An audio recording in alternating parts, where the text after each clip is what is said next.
नमस्कार मंडळी, स्वागत आहे आपल्या यूट्यूब चॅनलवरती वनिता रेसिपी. आज आम्ही करताव करंजे, ते दाखवतो तुमका मालवणी पद्धतीत कसे करतात ते. हे बघा, ही चपातीची लाटा पहिली ती माझ्या बहिणीची पोरगी आहे, ती दुसरी माझी बसली आहे ती बहीण 2 नंबर.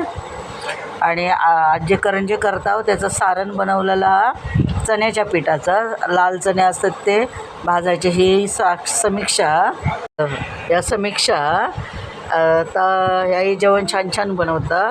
आणि ह्या पिऊ पण करंजे छान कट करता आमचा. आणि आमचा श्रावणी हा ताई करंजे बनवता.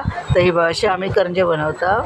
आणि आईन माझ्या चण्याच्या पिठाच्या सारणात सुका खोबरा, गूळ, तीळ आणि वेलची पावडर असं सगळं मिश्रण मिक्स केलं ना. ते रेसिपी आवडली तर माझ्या चॅनलला सबस्क्राईब करा, शेअर करा, लाईक करा.